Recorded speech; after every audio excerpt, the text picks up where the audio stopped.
O programa a seguir é livre para todos os públicos.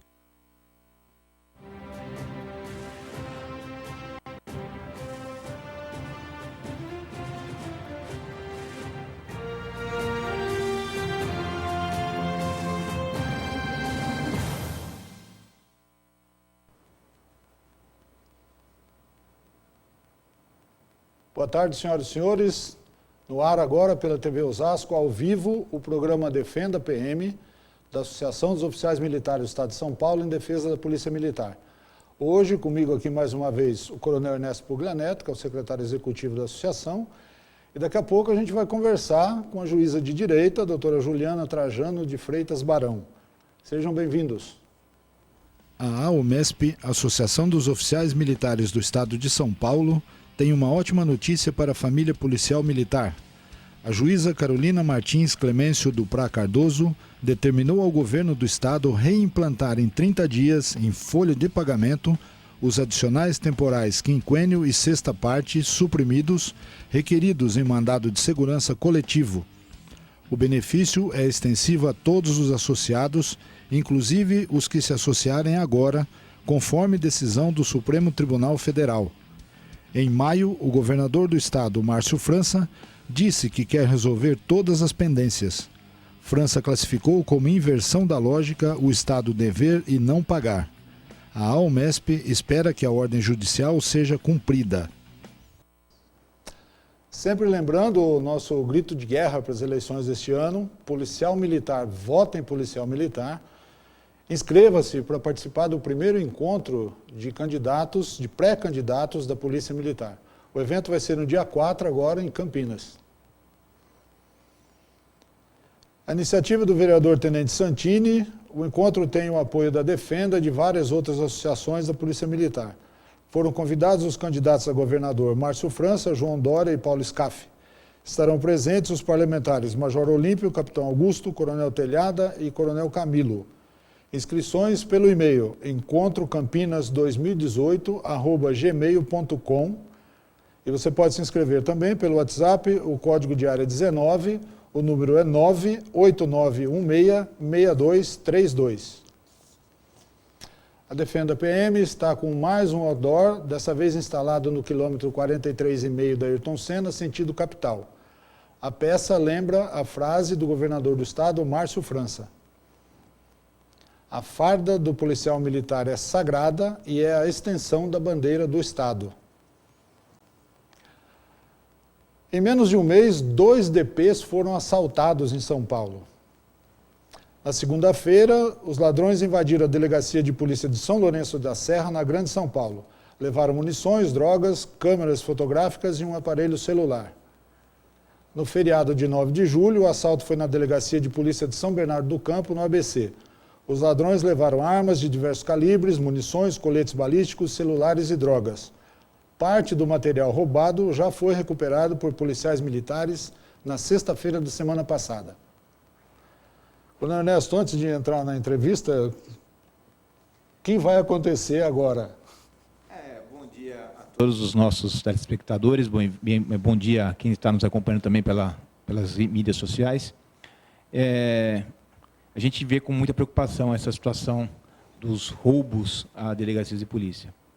A gente espera que haja algum tipo de medida a ser adotada aí pela Polícia Civil, pela Secretaria de Segurança Pública, mas espera, né, Silvia, que não aconteça que nem aconteceu com a custódia, o escolta na custódia, a escolta de presos, que essas medidas não recaiam também sobre a Polícia Militar, mas que sejam efetivadas algumas atitudes que impeçam que isso aconteça novamente. Afinal, a polícia apreende as armas, leva para o DP e depois, por uma questão administrativa de não ter efetivo para guarnecer esses DPs à noite, os DPs são fechados e acabam sendo roubados. Esperamos que não aconteça de novo.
Hoje nós estamos recebendo aqui para a entrevista da semana a juíza de direito Juliana Trajano de Freitas Barão. Ela já atua na Defensoria Pública e atualmente exerce suas funções na 5ª Vara de Execuções Criminais da capital. Nós vamos falar principalmente de audiência de custódia. Ela tem uma larga experiência nesse assunto, integrou a equipe que iniciou o trabalho no Poder Judiciário do Estado de São Paulo. Doutora Juliana, muito obrigado por ter aceitado o nosso convite para estar aqui hoje e conversar sobre o que eu acabei de falar. Boa tarde. Boa tarde a todos que nos acompanham. Para mim é um imenso prazer, eu fico muito honrado com o convite de poder dividir um pouquinho da minha experiência com vocês. Obrigado. Coronel Nelson, boa tarde de novo e vamos começar a conversa. Vamos lá, porque o que interessa, acho que é essa experiência que a senhora tem. Doutora, muito obrigado por ter nos atendido, por estar aqui presente hoje com a gente. A senhora tem realmente, conversamos bastante antes do início desse programa, e eu queria que a senhora passasse um pouquinho dessa experiência e, principalmente, apresentasse algumas informações que nos ajudem a melhorar ainda mais esse instituto. Boa tarde. Bem, eu ingressei no DIPO em 2014. Durante o ano de 2014, nós realizamos as nossas funções, seja com medidas cautelares e análise das prisões em flagrantes no papel, naquele momento. Depois, no início de 2015, a audiência de custódia foi instalada. E naquele momento inicial, claro que foi um instituto que gerou polêmica, não só dentro do Poder Judiciário, mas dentro das instituições policiais e do Ministério Público também. Diversas dúvidas e críticas eram traçadas à audiência de custódia naquele momento.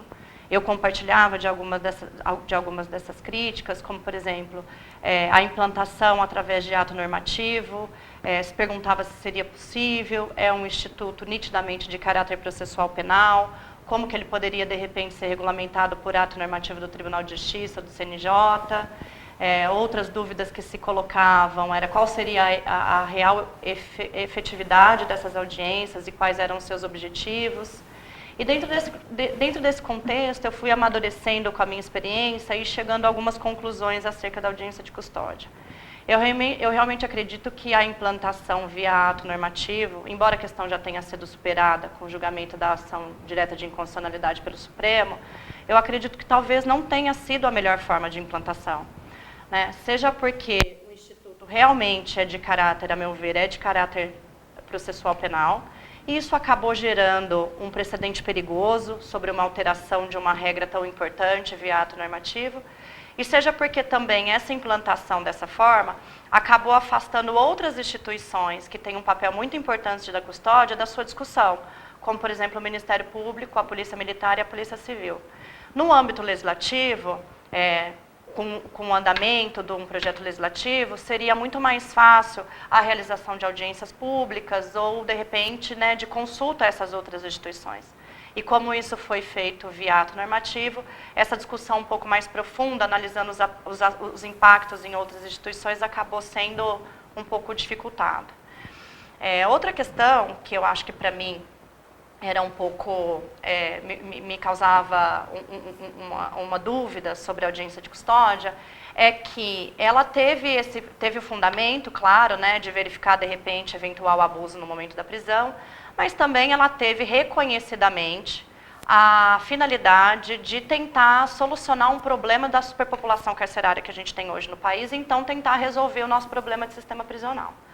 Mas, a meu ver, essa finalidade, ela tinha muito mais a ver com uma análise rápida do flagrante do que essa necessidade de juiz ter o contato direto com o preso.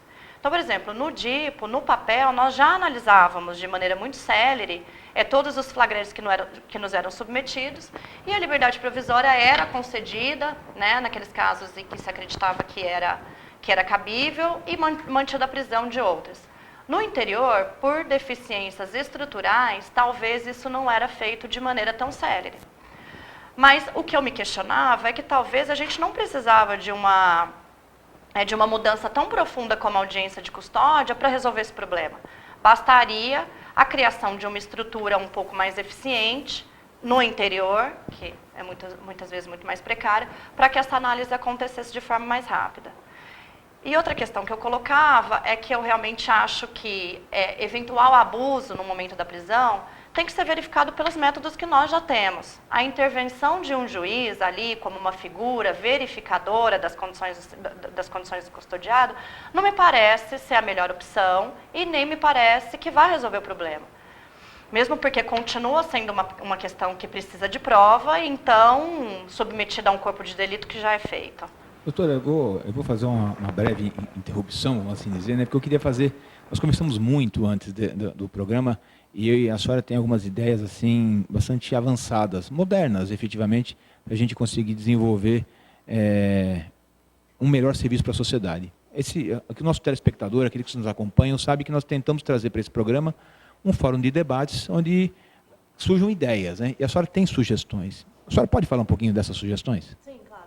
Eu acho que é interessante a gente pensar nessas sugestões, até porque eu acho que a audiência de custódia é uma questão consolidada. Concordando ou não concordando com ela, ela está aí. E eu acho que o que nos compete nesse momento é tentar aproveitar uma estrutura já criada para que a gente busque mais eficiência em termos de segurança pública e que a gente possa dar uma resposta mais efetiva, não só em termos de direitos fundamentais da pessoa que é apresentada na audiência de custódia, mas também para a vítima e para toda a sociedade. Então, o que eu me questiono hoje é que, já que essa estrutura foi criada, a gente precisa desenvolver e levá-la adiante. Algumas ideias podem surgir nesse caminho, como, por exemplo, na audiência de custódia, não é raro a gente sentir que o custodiado ele tem essa necessidade, essa vontade de assumir o que fez, né? Até porque naquele breve momento, e com a figura do juiz, ele não fica muito confortável de repente, alegar alguma coisa ou vir com alguma tese que não corresponda à realidade. Então, eu sentia, pelo menos no início da custódia, que os índices de confissão eram significativos. E o que eu acho é que nós poderíamos aproveitar aquela prova que foi feita, tanto para uma melhor instrução do processo, quanto para a gente pensar em institutos onde a gente já possa colocar um fim no processo penal naquele momento. Então, por exemplo, eu acredito que é necessária uma alteração legislativa, mas eu acho que nós poderíamos pensar em uma alternativa como, por exemplo, prever uma causa de diminuição, uma atenuante específica da confissão na custódia e pensarmos em solucionar aquele problema, em solucionar aquele processo dentro da custódia. Como ganharíamos com isso? Celeridade processual, evidentemente. Poderíamos atenuar alguns impactos que a custódia causou, como, por exemplo, é inegável que a custódia teve um impacto na atuação da Polícia Civil e da Polícia Militar a partir do momento que essas instituições se responsabilizaram pela realização do transporte e da custódia desses presos que são apresentados. Então, o que a gente poderia fazer? Se o processo termina naquele momento, com a confissão, é dada uma sentença, aplicada uma pena naquele momento, pelo menos, se já teve o impacto na Polícia Civil e na Polícia Militar da condução desses presos, pelo menos esses policiais não precisarão ser novamente ouvidos no curso do processo. E a gente sabe que são vários, né, é muito tempo que se perde com esses policiais nos corredores de fórum, aguardando audiência, prestando depoimentos que eles já prestaram na fase de inquérito policial, repetindo atos, sobrepondo atos, quando esses policiais poderiam realmente estar fazendo aquilo que é interessante para a sociedade, que é o patrulhamento nas ruas. Outra coisa que poderia ser feita de forma muito significativa, com resultados muito significativos, seria a utilização desse ato para já citar a pessoa que é apresentada, seja em outros processos pendentes, isso já é feito hoje, mas também no próprio processo, já pensando numa pauta de audiência. E pela minha experiência que eu tenho hoje em vara de execução, também acho que seria muito viável, muito pertinente que a gente utilizasse a audiência de custódia para verificar a situação da execução desse preso. Cito um exemplo muito característico. Muitas vezes é apreendido pela polícia militar uma pessoa que estava cometendo um furto num estabelecimento comercial de madrugada. Essa pessoa é presa, muitas vezes é levada para custódia, e muitas vezes ele é beneficiado com a liberdade provisória, porque talvez, né, seja primário tecnicamente, mas tem uma execução provisória, mas é primário tecnicamente, e tem ali subtraído alguma coisa de um poder de um menor valor. E de repente pode ser beneficiado sim com a liberdade condicional, com a liberdade provisória. Nesse momento, embora nesse processo desse furto ela tenha um benefício, fato é que se ele estava em regime aberto ou em livramento condicional, ele estava descumprindo uma das condições que foram colocadas pelo juiz da execução. Hoje, o que acontece com essa pessoa? Essa pessoa é colocada na rua, o juiz da execução é comunicado via ofício, ele abre vista às partes, é garantido contraditório e há uma decisão. Se a decisão é que ele deve perder o benefício, é expedido um mandado de prisão e a PM vai procurá-lo novamente. Então, me parece muito razoável que a gente pegasse essa pessoa já na custódia. Recebeu a liberdade provisória? Sim, só que então agora você vai conversar com o juiz da execução. O juiz da execução faria uma audiência ali nos moldes como já é feito na custódia, com a participação do Ministério Público e da Defensoria Pública que atuam na execução, já analisa e, se for caso de revogar o benefício, essa pessoa já é direcionada para o estabelecimento prisional onde ele cumprir a pena. Então, a gente ganha muita efetividade. A gente poupa recursos públicos que poderiam ir para as outras áreas e dá uma resposta adequada. Eu acredito que o que a senhora está colocando traz principalmente uma sensação efetiva de justiça. Exato. A pessoa que comete o crime, ela tem a noção exata de que ela vai ter um resultado negativo para ela, vamos assim dizer, né? Porque eu acho que é muito difícil, em termos de impacto em segurança pública, uma pessoa que é presa em flagrante, com um benefício vigente, descumprindo esse benefício, é apresentado para um juiz e mesmo assim ele sai. Eu acho que neste momento o Poder Judiciário ele dá uma chancela para aquela pessoa, pelo menos ele dá a impressão de que ele não está funcionando de forma adequada. E isso não deixa de ser um incentivo para uma reiteração criminosa. Então eu acho que essa resposta firme do Estado nesse momento, primeiro, né, garante a sociedade de uma pessoa que já está reiterando no crime. Segundo, dá uma resposta adequada para aquela pessoa que pensa, olha, se eu descumprir o benefício, vai haver uma consequência. E também existe, né, aquele impacto no funcionamento de todos. Né? A gente poupa. Oficial de justiça que teria que intimar, a gente poupa. Um policial militar que, de repente, localizaria essa pessoa na rua, efetuaria um mandado de prisão, mas teria que ir para a delegacia para fazer a captura do procurado. E tudo seria solucionado naquele primeiro momento. É uma economia processual muito grande. E a gente tem insistido aqui, ao longo dos nossos programas, nessa necessidade efetiva que temos de, eu vou usar uma palavra que a doutora Janânia Pascoal no programa passado usou, desburocratizar a segurança. E por que não dizer também desburocratizar todo o sistema penal que nós temos hoje? Essa é uma das propostas da senhora. Sim, com certeza. Eu acho que não faz muito sentido hoje, diante de todos os problemas que nós enfrentamos, a gente pensar num instituto com uma direção só. Eu acho que a audiência de custódia, depois, com o passar do tempo, realmente me convenci da necessidade.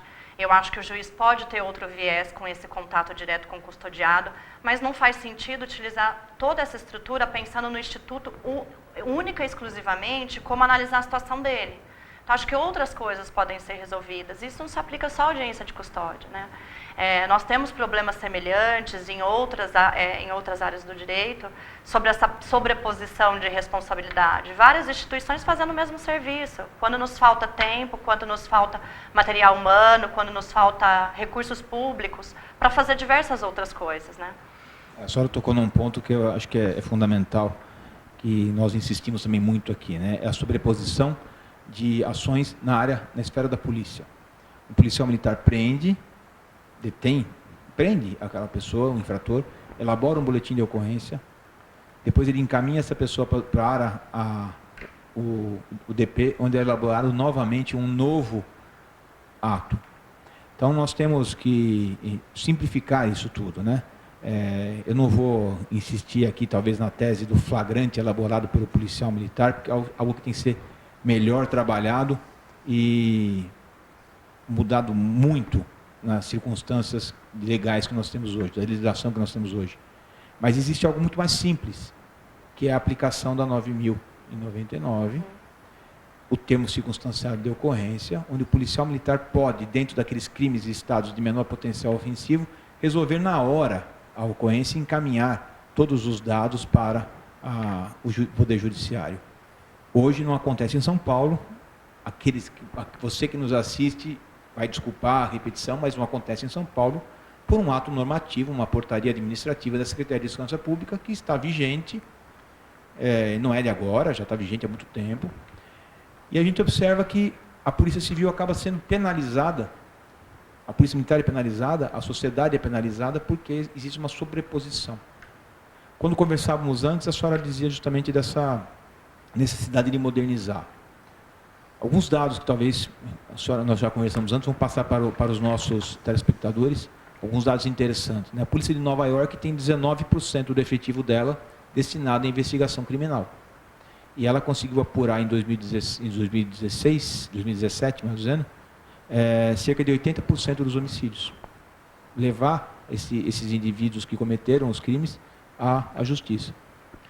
Aqui em São Paulo, a Polícia Civil tem mais ou menos 26% do efetivo da Polícia Militar, ou seja, é muito maior do que a Polícia Investigativa de Nova York.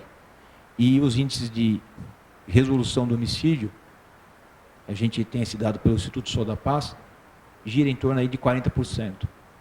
Então, mais gente, mas com resultado menor. Eu acho que a culpa não é da Polícia Civil. Eu acho que a culpa é do sistema, porque coloca a Polícia Civil para redigir documento e não para investigar. O modelo ideal precisa ser discutido, é uma discussão que precisa iniciar para a gente chegar na melhor proposta de como ser feito. Mas é inegável que nós estamos perdendo muito quando instituições diversas, com os fins diversos, se debruçam sobre a mesma matéria. E a audiência de custódia não deixa de ser um exemplo a respeito disso, porque a partir do momento que ela foi utilizada apenas com esse viés, criou-se um ato processual e chega a ser até um pouco contraditório, porque esse ato processual foi criado fundamentado sobre o suposto número de presos provisórios que seria muito alto no Brasil. Mas se a gente tem muitos presos provisórios, então a gente precisa dar uma celeridade processual maior. E o que nós fizemos? Criamos mais um ato. Então não parece haver muita lógica nessa sistematização, repito, se a gente utilizar a custódia só para um fim. Agora, quando utilizamos ela para outras questões, para dar para garantir a celeridade processual e eficiência, com certeza, eu acho que ela pode alcançar um resultado prático muito maior do que nós vemos hoje. E quando a gente discute isso, a gente ainda pensa só naquele processo que já poderia ter sido discutido na custódia e teve uma sentença. Mas depois dessa sentença, ainda tem a fase da execução penal. Então, nós ainda temos que intimar essa pessoa, muitas vezes, para eles cumprirem uma pena restritiva de direitos. E muitas vezes, se a gente pensar nessa sistematização de aplicar a pena já na custódia, não seria só a aplicação de pena. Porque se houve a concordância dele, já houve a decisão, e aí a gente pode pensar num trânsito em julgado, muitas vezes, se é uma pena restritiva de direitos, eu defendo que ele já poderia sair até com a documentação necessária para ele dar início ao serviço comunitário, com a guia de recolhimento de uma prestação pecuniária que lhe foi imposta.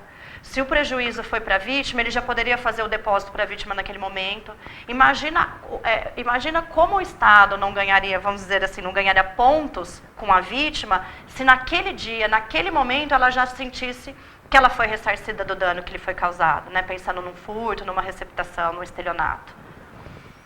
Olha, eu estou com vários comentários aqui pelo Facebook da Umesp, então vou falar de dois só. Marcos Aurélio de Paula falando que o termo circunstanciado é o caminho para ajudar tanto a Polícia Civil como a sociedade, porque ele acha que as coisas vão andar mais rápido. O outro, Rony Mello, comentando o que a senhora falou, se é possível uniformizar ou normatizar o que a senhora falou agora há pouco de audiência de custódia, para que os juízes falem a mesma língua. Os juízes falam línguas diferentes aí? Eu acho que é nesse ponto que o ato administrativo do tribunal possui enorme relevância. Para isso, sim, ele poderia vir para uniformizar nesse sentido. Mas eu acho que isso também vem dessa questão assim, muito arraigada na mentalidade brasileira de ver os institutos sobre um enfoque só. A gente até comentou sobre esse exemplo, o CNJ, ele regulamentou todas as perguntas que tinham sido feitas para a pessoa que é apresentada na audiência de custódia. Então, se o CNJ desceu a minúcia de traçar, inclusive, as perguntas que o juiz tem que fazer naquele momento, eu não entendo por que ele também não traçou essas diretrizes, né? Apresentação para um juiz de execução, tornar obrigatório, ou pelo menos recomendar, para que todos os juízes ou os cartórios fizessem a verificação se há algum processo suspenso no 366 e depois essa pessoa que está lá já fosse citada. Então, eu acho que isso poderia, sim, vir por ato normativo. Doutora, a gente ouve, assim, alguns comentários do tipo, isso só funciona em São Paulo. a realidade do Brasil inteiro é outra. Você enxerga dessa forma mesmo? Não, não enxergo. E, na verdade, eu acho que outros estados têm exemplos que São Paulo precisava copiar. Por exemplo, se não me engano, no Sul, se não me engano, no Rio Grande do Sul, só é apresentado para custódia aqueles que no papel ficaram presos. Então, primeiro é feito um filtro no papel, como a gente faria antigamente. Então, então a gente já tirou de custódia todos aqueles que no papel o juiz já deu a liberdade provisória. E quem ficou faz custódia. Já diminui a necessidade de uma estrutura de forma significativa. Então, essa já é uma experiência que São Paulo não tem e que, de repente, poderia ser pensada. Não sei se é o melhor, não sei se seria o melhor, mas que precisa ser discutida. Então, eu acho que todos os estados têm que colocar as suas peculiaridades, as suas particularidades, os seus obstáculos, e a gente tentar solucionar. O Rio de Janeiro, por exemplo, se eu não me engano, todas as pessoas são levadas para o interior de uma unidade, 2 ou 3 juízes se dirigem para lá para fazer a custódia. Talvez o impacto orçamentário seja maior, foi uma solução que esse estado encontrou. Acho que as soluções são válidas, a gente só precisa discutir as ideias. Essa modernidade, ou a modernização dos institutos, atendendo a características pontuais, necessidades locais, eu acho que é fundamental. Tem que haver uma flexibilidade em tudo isso, obviamente sem flexibilizar a lei, mas flexibilizar a ação das pessoas que estão envolvidas com a lei, né? Sim, com certeza. A gente tem visto aqui com os nossos entrevistados, né, quando a gente levanta uma discussão, isso é via de regra. Não, nós precisamos discutir, precisamos chamar as partes interessadas para levantar uma discussão e melhorar isso, né? Só que ninguém aponta quem vai puxar essa discussão, quem vai deflagrar esse processo. No caso específico de audiência de custódia, quem que a senhora acha que deveria chamar isso para uma discussão, reunir os interessados para discutir? Eu acho que o nosso problema, mais do que quem conduzirá essa discussão, é que eu acho que nós precisamos nos despir dos nossos vieses ideológicos. Muitas vezes as pessoas estão dispostas a sentar numa mesa de discussão, mas só para defender o seu ponto de vista, e não é um ponto de vista prático, não é um ponto de vista do que está funcionando ou não, é um ponto de vista ideológico. E isso não vai nos conduzir a lugar nenhum. Eu acho que esse que é a principal questão. Eu acho que seja através da Secretaria de Segurança, seja através do Poder Judiciário, do Ministério Público, de quem for, das polícias, quem estiver disposto a discutir, pode conduzir. Mas o mais importante nisso tudo é que as pessoas estejam dispostas a sentar sem querer discutir ideologia, sem ser intransigente com o ponto de vista. Eu defendo isso, pronto, e acabou e eu não abro mão. Porque se a gente não entender quais são as dificuldades de todos os envolvidos, de todos os personagens que estão nesse processo penal, a gente não vai sair dessa situação que indiscutivelmente é caótica, que a gente vive hoje no Brasil todo e em São Paulo, em termos de segurança pública. E colocar no centro o cidadão, né? Que é exatamente, é aí que eu ia chegar. Porque nós estamos discutindo antes, é justamente esse foco demasiado no infrator. Quando se esquece principalmente o outro lado dessa história toda, e o mais importante, que é a vítima. A vítima deixa de ser acolhida muitas vezes, enxerga todo um processo lento que leva à prescrição de um crime, a demora na punição, demora-se anos para que haja uma solução, e muitas vezes o infrator está afastado, está gozando da sua vida tranquilamente, enquanto a vítima, ou principalmente os parentes das vítimas, no caso de homicídio, ficam amargando essa história. Esse sentimento de injustiça, né? Exatamente. Especialmente quando isso acontece numa vizinhança, onde a vítima está vendo que aquela pessoa que o furtou, que, enfim, está ali do seu lado e a justiça não respondeu adequadamente a isso. Tem uma outra pergunta aqui. O que a senhora acha da Polícia Militar apresentar diretamente ao juizado de custódia os infratores presos em flagrante? Eu acho que, pela prática que eu tenho em termos de processo de conhecimento, execução e custódia, eu acho que a gente não pode abrir mão de uma formalização. Isso não significa que nós precisamos formalizar a questão 2 vezes, mas pelo menos uma formalização precisa existir. Isso significa que os depoimentos têm que ser colhidos a termo, seja pela Polícia Militar, seja pela Polícia Civil. Desde que isso fosse garantido, essa apresentação direta poderia, sim, trazer benefícios, mas o importante é a gente... nós não podemos descartar assim, de forma inicial, qualquer ideia. Temos que ouvir e falar assim, e se de repente ela não der certo, até a humildade fala assim, não, a humildade fala assim, não, isso não deu certo, vamos tentar outra alternativa. A única, então, acho que isso poderia ser um ponto de discussão, mas a gente precisa garantir a formalidade do ato. Impressionante como o tempo passa muito rápido nessa bancada aqui. Eu tenho que terminar o programa, nosso horário já acabou. Gostaria imensamente de agradecer sua presença, trazer para o debate temas muito interessantes, né? Obrigado, Coronel Ernesto, e até uma próxima oportunidade, então. Eu que agradeço, muito obrigada. Tenham todos uma boa tarde, ótima quinta-feira, bom final de semana e quinta-feira que vem estaremos aqui novamente. Até.